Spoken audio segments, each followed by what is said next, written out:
You are welcome back to African Colonization TV and Biafran History.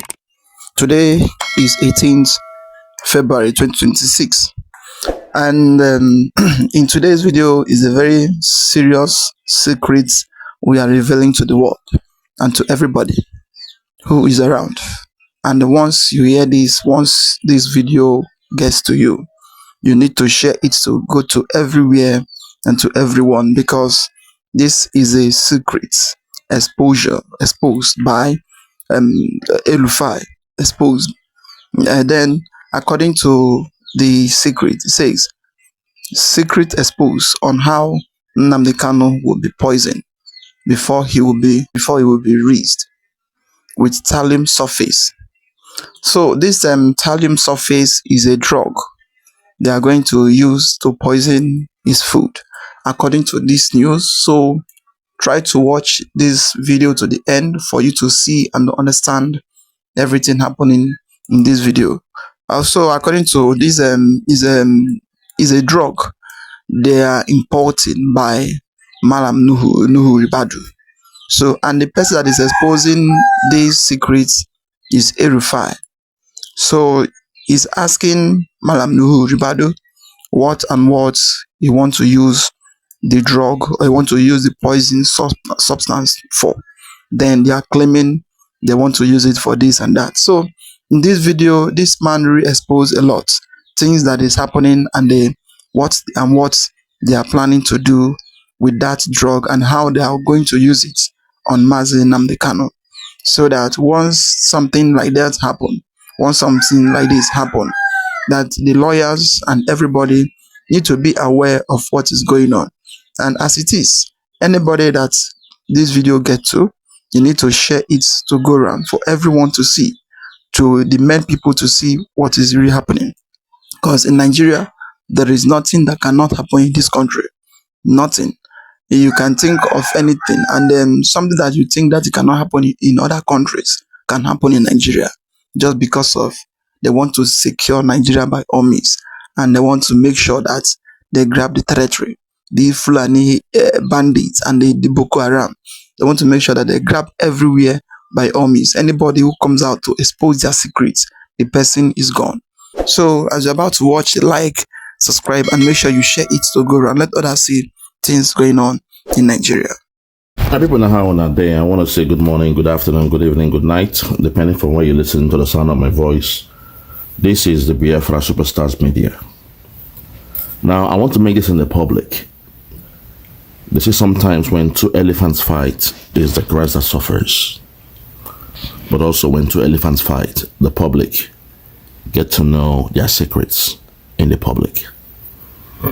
We've heard about El-Rufai exposing Malam Nuhu Ribadu as buying some substance, some poisonous substance, which can be used to kill somebody slowly, like a slow death.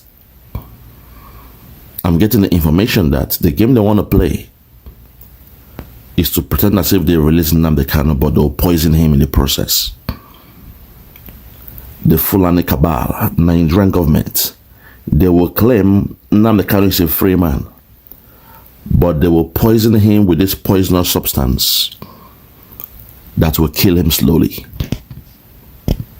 This is what we are getting, that the reason why the NSA were buying those substances, it is not to be used on the terrorists. They are claiming they want to mix it in the food of the terrorists, so when they give them those free foods, they eat and die slowly. But that's nonsense. They want to use it on Nnamdi Kanu. They will pretend as if they released him, and then they will poison him in the process. At this point, I say, let us hear what the Nigerian media is saying, and from there I'll pick it up. Listen.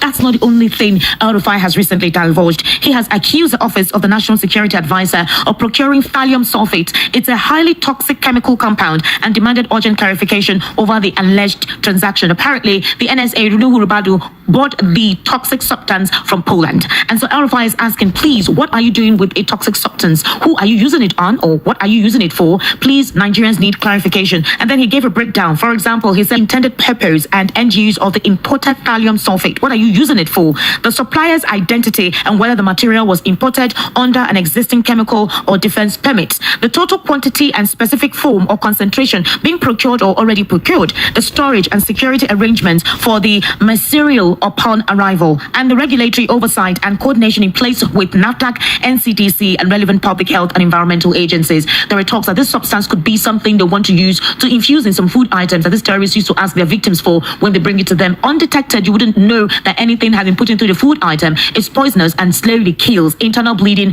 afterwards. Nobody knows what happens, but the organs inside the body begin to disintegrate. Others now say... Hold it there. My sister, with all due respect, this is what they want to do to Nnamdi Kanu. I'm calling out to the legal team.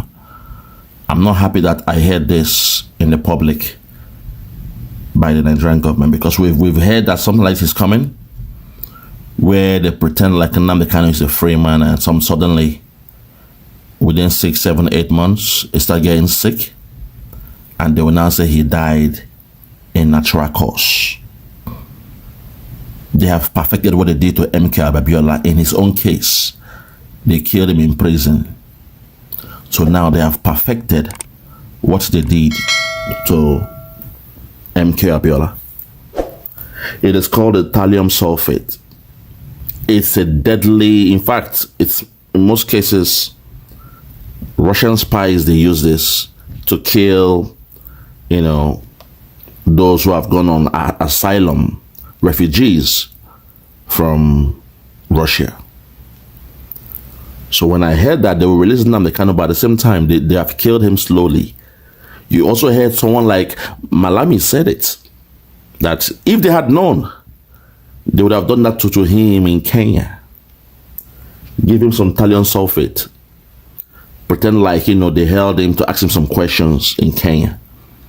And then release him.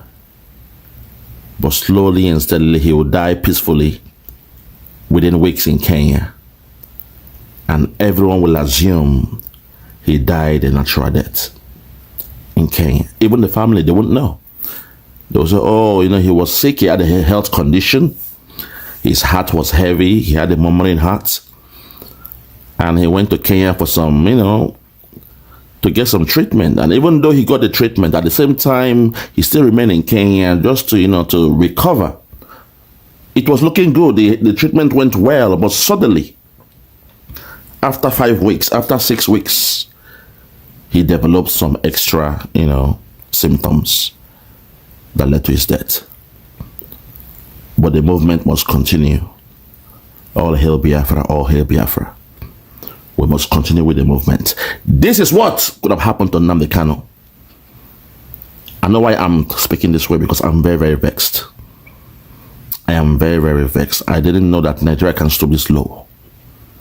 Nigeria can still be slow. They vow that Nnamdi Kanu will never come out alive from Nigeria. So, to the legal team of Nigeria, of Nnamdi Kanu, Barrister Aloy Jimako, Dr. Barrister Maxwell Okpara, and the rest of them, I am calling upon you guys to please understand and make this be on record.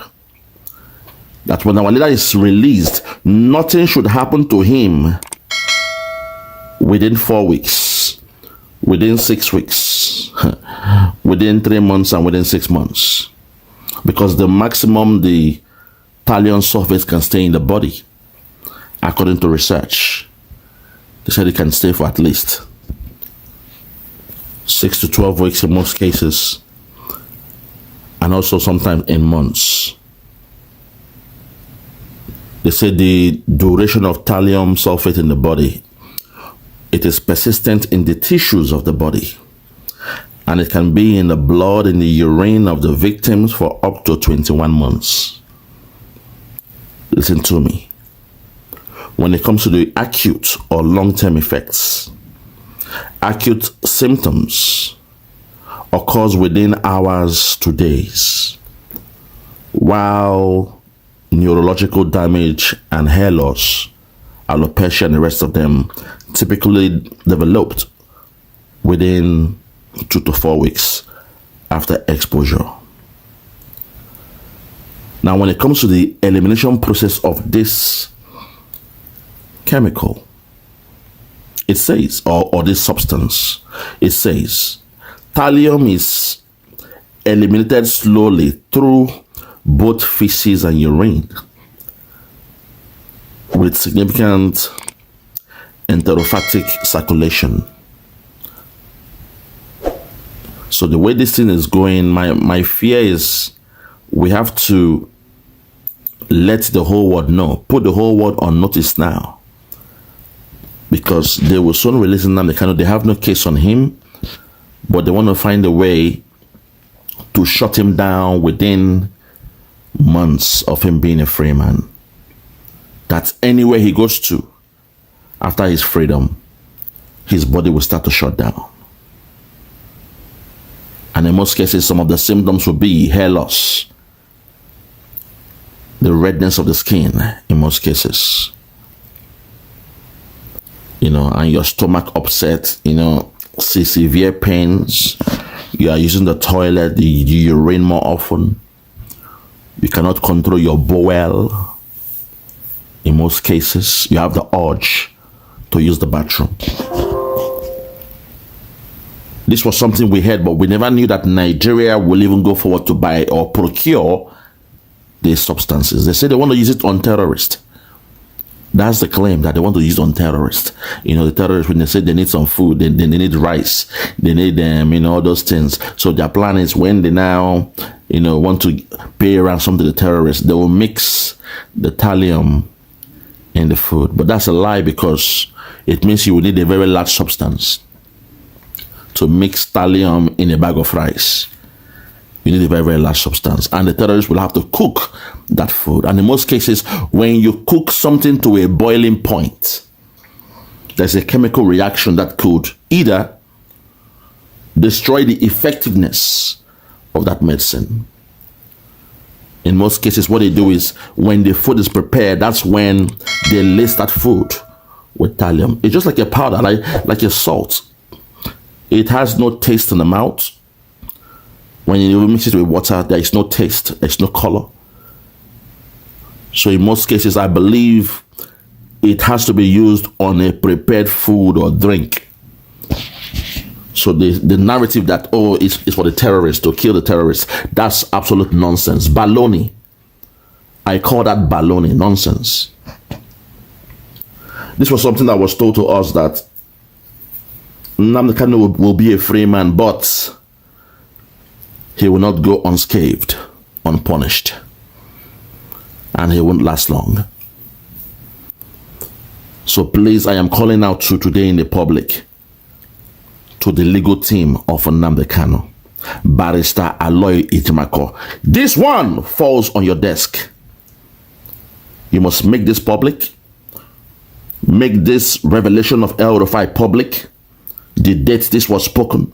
Play the video where he said it. And let them know that nothing should happen to Nnamdi Kanu while in prison or when he's freed. As you all know, he has put in his appeal. We told you Tinubu cannot be trusted. This man is worse than the Fulani. Tinubu is worse than those you call our enemies, the Fulani. To the Yoruba tribe, not all of you, but most of you, you are worse than those we call our enemy, the Fulani. We never knew this fight. This anger for Nnamdi Kanu was about Lagos. Now we know that the nonsense you guys were doing to our leader Nnamdi Kanu was about what happened in Lagos and SARS. He asked for the real estate of Tinubu to be destroyed. This thing about Nnamdi Kanu, this hunt, this kidnapper for Nnamdi Kanu. Today I'm saying it in the public. It was all about Tinubu and Lagos. Because you even heard the judge, what he was saying when he was giving his own so-called judgment. He spoke about Lagos State, the plans of Nnamdi Kanu to destroy Lagos State. So I'm letting you all know that Nnamdi Kanu is being held by Tinubu. He was the masterminder of this nonsense happening to our leader Nnamdi Kanu. The real enemy was the one you guys thought you were doing politics with. That's why even when the Buhari government is dead, Tinubu and his cronies still took the case to a new plateau, to a new level, where they said they would have killed Nnamdi Kanu, but by the grace of God, he was given life imprisonment. So I'm letting this known to the public, to our legal team. What Malam El-Rufai said is the truth, and the intention of that Thallium sulfate is on Nnamdi Kanu. The intention is on Nnamdi Kanu. Listen again. Arrival and the regulatory oversight and coordination in place with NAFDAC, NCDC, and relevant public health and environmental agencies. There are talks that this substance could be something they want to use to infuse in some food items that these terrorists used to ask their victims for when they bring it to them. Undetected, you wouldn't know that anything has been put into the food item. It's poisonous and slowly kills. Internal bleeding afterwards. Nobody knows what happens, but the organs inside the body begin to disintegrate. Others now say, why would El-Rufai make such a statement open if it is for security concerns? And anyway, the NSA has come out to deny that they never procured any of such illicit or toxic substance. Possibly El-Rufai is just fishing for an explanation from somewhere. El-Rufai proved and brought a receipt of the supposed procurement of the toxic substance and put it on his X handle, meaning the signature of the NSA, the quantity of the substance, whom they are buying it from, the total receipt, the teller, everything involved. He put it on his X handle. So the question is, how did El-Rufai get such a high-profile document? And if it is visible, why is the NSA denying it? I mean, you could just tell us or explain the reason why you're procuring such an item, considering the fact that recently Boko Haram paraded 176 persons from the recent Kwara attack. They said the federal government is lying on them. Oh, wow. That they're actually lying on them. And they were asking them questions like, are you guys not okay? Where are you guys from? To prove that they were indeed the abducted victims from Kwara State. I don't know where we are, but this political dispensation, I don't know what to use, whether it's the word scary. So is there a war between El-Rufai as an individual and the All Progressives Congress? This time around, the face of Nuhu Ribadu, but the primary target is Bola Ahmed Tinubu. Is this enough to shake the APC? Is this enough to topple the APC government? What more is El-Rufai ready to release that may implode this nation, and what purpose? How soon will the DSS react? And what kind of secret does El-Rufai have that the government of the day may literally be very well afraid? Again, like I said, a lot is going to be divulged this political season. El-Rufai may be the Achilles heels of President Bola Ahmed Tinubu. Maybe they may meet him to reconcile with him and tell him to just play clean politics and not hardball. But El-Rufai says he doesn't care. And even if his life is on the line, he has even at one point said, I'm even surprised that by this time I'm still alive. Well, like I said, interesting times. Let's hold it there. I'm not here to discuss the politics of Nigeria. All I'm just letting you guys know is that El-Rufai gave us the information that you all needed. He said it in the public. That was a message to the, we, the Biafrans, about what is to come to Nnamdi Kanu. So do not be alarmed, do not be shocked if our leader is freed and they say, oh, yes, but the weather, he's a bit sick now. Don't worry, he'll be fine. He's a bit sick. This one was specially made for Nnamdi Kanu because they have vowed he will never come out a free man. This was agreed by your so-called politicians in the Southeast. So now that it's in the public, I hope the legal team of Nnamdi Kanu will come and make a press statement and say, when our leader wins his case in court, his appeal case, they don't want to hear that there's a sickness, sudden illness, ailment affecting him. Trace it back to this day when El-Rufai came in the public and gave the Biafrans the lowdown. I rest my case. For those that have ears, let them hear. For those that have ears, let them hear. No more talk. Oh yes, this is our brother. He have said it all. For those that have the ear and those that have the mouth to speak, then let them say and let them hear. In this country, there is nothing that cannot happen in this country, and nobody will speak. And the worst part of it is that the people that represent you, the governor, the senator, the House of Rep, that You think that they are representing you. They are not representing you. They are representing themselves, their household, their family only, and what will benefit them only. That is why no matter how people cry, what people say, it does not concern them, because number one, nothing affects them. The only thing that affects them is when they look around and they did not see the money they will share. It's the only thing that will affect them. But if it is not, nothing will affect them. Like this cry now, the East, the Igbos have been crying, saying, release Nnamdi Kanu, let him be free, the way you have been releasing others. And he did not commit any crime. Somebody who comes up to say, let my people go due to the evil, due to the things you are doing to our people. Enough is enough. Then the next thing, you tag him a terrorist. I was surprised that because I know that the Nigerian government, this list that brought out that they mentioned, the US mentioned people that is sponsoring terrorists. Them as a government, they have been waiting to see if any of the name Nnamdi Kanu or Mazin Samonepa or anybody that is supporting the Biafran agitation, any of them will be in the list, but none. So it is a shame and it's a shock to them. And things that is going on in Nigeria, a time have come for the Igbo leaders to start to speak and to speak for their people. Not when something happens in a wrong way, then they will now be saying all sorts of things. And this issue of raising Nnamdi Kanu, it has been there in everybody's speech, how they are going to raise him, but still no way.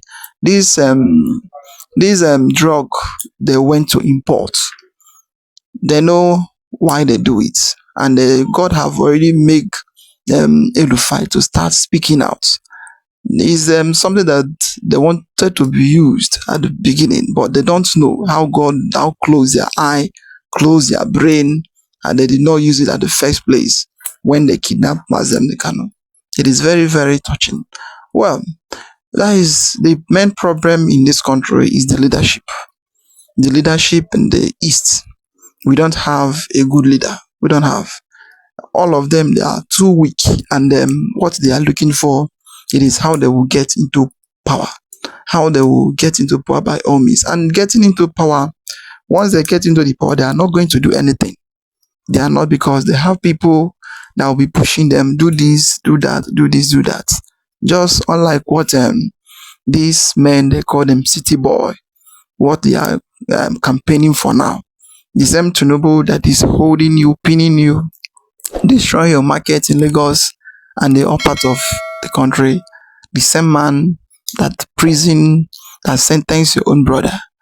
The same man that joined, because this issue of they are saying that Buhari kidnapped Nnamdi Kanu in Kenya.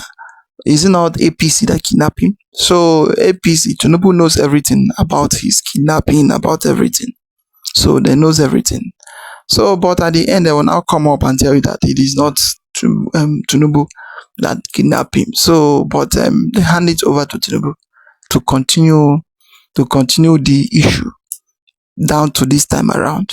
So, well, I will show you the video where this issue of city boy, they are campaigning, claiming that they are the city boy or they are the Errand boy of Jagaban. So don't skip any part for you to see and understand what is really going on. The issue of Nnamdi Kanu, it is not in their list, and they are not even thinking about it. If it is not about this issue of ESN and ESN that is in the East that chase away these bandits out of Igbo land, I don't know how the Igbo land would have been by now, because don't you see what is happening in Kwara State, in Benue, in many parts of Nigeria, many places, things that is happening. But had it been, it happens in the East, nobody would have survived. And the worst part of it is that the governors, they are not even talking. They will be there looking you. The highest thing they can do, they can just tell you they are on it. They are on it, they are on it. Things will be happening. What they know is how the governments will praise them and will congratulate them and tell them what they are doing is okay. And the worst will keep happening in Igbo land. Well, as you are watching, like, comment, and I would like to hear your comments. What do you think about things happening in the country? See the video of the city boy. Tuesday, February 17 is today, 2026. Good morning, everyone. Thanks for joining me in this video. This statement was attributed to Nnamdi Kanu that Igbo leaders, why Igbo leaders are errand boys. And a lot of people have translated these statements to a question, and this question remain unanswered. So in this video, I'm going to answer the question why Igbo leaders remain messengers, just like Nnamdi Kanu put it some years ago, even though as of today, he's a victim to what he said before. So let us, dig into it and understand his statement. But before that, there are 3 videos that I would like you to watch. So after watching the video, I think you are going to understand the concept of the answer I'm going to give to this statement. Like somebody like Buhari, after another 4 years, 8 years in presidency, we give Igbos the power. Nobody else will do that. Only Buhari. When do you know the power here? Buhari. Oh, Buhari will give us power. We transfer the presidency to Ibama. Because he has conscience. He takes a decision. It doesn't matter who you are, where you come from. Yeah, Mr. President, I'm very happy. Somebody like Umeha is a young man who fears God, who think about the poor like yourself. Give him power to rule Igbo people and Nigeria as a whole. I'm very grateful. I salute you, Mr. President. Thank you. Then, after 7 years, this is the same man speaking. Take a listen.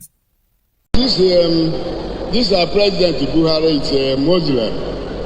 But God instilled in him to go and look for George, the Christian. Out of 200 million Nigerians, look at that George. Now show that Tinubu has no boundary. No boundary. If you come to Abuja, you see Wike is Igbo man. You see Omahi is Igbo man, minister. Everywhere, no boundary. All the type of people we want to lead Nigeria. After 80 years, Nigeria will change. It started changing. Now I beg everybody to support him before we die. I have nothing to give, but my Lord, I have to thank you. Thank you, my brother. I'm going to give you 100 million naira, but I'll give you 20 now.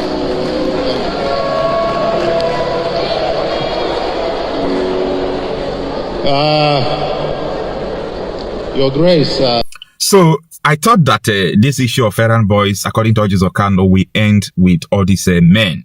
Little do I know that we are still going to have city boys, who are the new breeds of this errand boy. Take a look.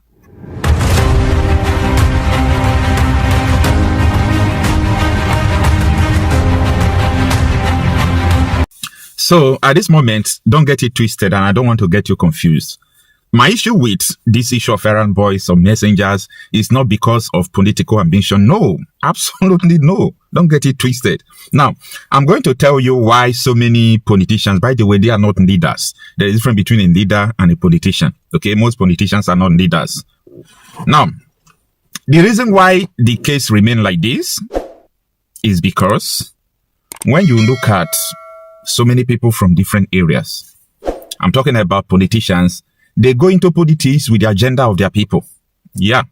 I was watching Buba Galadima on Arise News when he was talking about the reason why they inducted Buhari into politics is because they want him to come and protect Fulani interests, because people are really side that time of Obasanjo, OPC are rising. So they needed someone that will come, someone that everybody respects to come and protect the Fulanis. So it was Buba Galadima that brought Buhari into politics. This was his statement on Arise News. Now, when you look at it, you look at the issue of Tinubu, you see that Tinubu also came because of the interest of his people, to say, despite what is going on in security, you can see that the majority of people he put in the position are his people. Unlike Goodluck Jonathan, contrary to Goodluck Jonathan, who was having the mind of, this is Nigeria. Everybody can be in position, everybody can benefit. So, when you look at it, you will understand that many people are coming into politics with the agenda of their people. And that is why they are not remaining around. But do you know how many times Buhari, came out for the position of the president, campaign, lose election, before he eventually, emerged as the president in 2015. So what I see is that most Igbo politicians, and that is why I said democracy is not for Africa. Most Igbo politicians, they don't have the agenda of their people at heart. They don't do what pleases their people. There is no how you will have a good name or survive without doing what the people want. Now, let me give you an example before you will thinking you will start thinking another thing. When you look at Abia State, forget about what OT is doing. He's doing marvelously well, all those things. But you will see the level of acceptance that the people accepted the governor. This is beyond that they voted for him, he won the election, but OT understands the people. That is why I pity anybody that will come out and say he want to challenge and Lesotho, like all these Ojuzo Kanu, Benjamin Kanu, trying to raise their head. They don't still understand their people. Igbos don't praise politicians. If you see any politicians Igbos are praising, it is by merit. It is not in their nature. Like, they don't see you like a king and all those things. They value their individual input, their individual businesses. So that is the kind of people, most Igbos are. So what is making these political figures, most of them in the Southeast, is because they are not carrying the agenda of their people. See, no matter what happened at the federal level, I do tell people, you see, like your House of Rep, your this thing, your governor, fight all possible means. I do everything to make sure that people who are going to betray you did not occupy this position. Forget about Abuja. You understand? Because Nigeria, for me, in my own opinion, is irredeemable. The system that Nigeria have, like, there is no how Nigeria will survive. That is it. So at a time, Nigeria will eventually collapse and separate. If it did not happen through peace accord, like people come together to do it, it will naturally happen. Time will come, everybody will be pushed to the brink. Everybody will say, no, I don't want this again. So this is what is going to happen naturally, even though people don't want to do it now. So looking at the issue of these Igbo political figures being messengers of their people is because they don't value their people. Most of them don't want to do what their people want. And majority of them are paying allegiance to the people who don't have the same value as their people. Most of them are being controlled by people who are not from their people. So this is a very dangerous something. Now, I understand Mr. Ateze, the reason why he keep on campaigning for anybody that comes to position. He did it with Buhari. He even said that Buhari is going to give Igbo people, position of the president, as if Buhari is the presidential giver, after his 8 years. So after his 8 years, what happened? Buhari was even working for Nawa, a Northerner, to even take over from him again, before Tinubu won the primary of APC and so on and so forth. So what I'm trying to say is that this man is now saying, oppositing again, they should also campaign for Tinubu, that Tinubu is a good man. This is the same man that told them that Igbo man will become president after Buhari. This is a confusion, okay? That idea is what I don't like. As you know me right from time, you know that I don't talk about people. Anything about people's life, I don't talk about it. I talk about policies, people's idea that affects the masses. So that is me. So I'm not trying to talk about somebody's life, but I'm trying to talk about somebody's idea, what he's saying, that Igbos should support Buhari. I know that the man, even 2019, that he made that statement, he lost his polling unit, okay, to Atiku Abubakar and P2B of PDP. Even in 2023, despite he did not even support P2B, he lost his polling unit. And now he's still campaigning for Tinubu. He's still going to lose his polling unit. So this is to tell you that, you see, he gave 100 million, literally bribing the church to support him. But unfortunately, you see inside that church, even the Reverend Father that collected the envelope, if you conduct an election inside that church alone, that Reverend Father collected the envelope, we still vote against Tinubu. That is the Igbos for you. If they want to support you, they will support you. They supported Yaradoa. They supported, what is it called? Obasanjo. They supported Atiku Abubakar. You understand? These are not Igbos, but they do support them. So if they see you as a good person, they vote for you. That is Igbos. Igbos do not dance to the tunes of what is trending. You see all this City Boys movement. I want you to just save this video or write it somewhere. All these City Boys movement and so on and so forth. Most of them, I'm not going to say all of them, most of them will not have to vote for Tinubu in their polling unit. Yeah, most of them will not have to vote. If you like spend trillions of naira, they will not have vote. Anyway, this is just trying to explain the reason why most Igbo leaders are messengers. Like Ojuzo Kanu, we call it Errand boys. This is not to tell you that political regime change at the federal level is the solution. No. Political regime change at the federal level is never the hope of the people. It's never the solution. So don't get it twisted. Oh yes, that is it. From errand boy to city boy. So tomorrow we don't know which type of boy we are going to see again. The Igbo extraction in Nigeria. And that is why sometimes when they get into office or when they rule finish, they will tell you that they also give Igbo man the leadership in the country. But what did they use it for? So the problem we're having is leadership. We don't have a good leadership in Igbo land. And those people that claim that they are representing, they are there in the forefront. They are not representing anybody, only themselves, their family, and how they will get more money from the government purse. That is why you see all those things happening. Even though the issue of Nnamdi Kanu, if anything happens today, the governors, they are going to do nothing. They will not do anything. They will not even say anything. As they are for their own, it's very nice. So whenever the bandits, the Fulani terrorists is coming, so they can have everything on their own, do everything they want to do, and go scot-free without anybody challenging them. And if you ask them, they will tell you, we are in one Nigeria. So as long as we are in one Nigeria, you have nothing to say and you have nothing to do. So the governors, they are just there to serve. As you can see, they are just serving as a slave. So that is it. And what they are fighting against, what Nnamdi Kanu is fighting against, that he said that you don't want to be, or you don't want to remain like the governors, the way they remain to the Fulanis. They serve them as a slave. That is what he's fighting for. How we become free and how everybody will be free in this caliphate. So like, subscribe, and make sure you share the video to go and let others see things going on in Nigeria. I will say thank you for watching.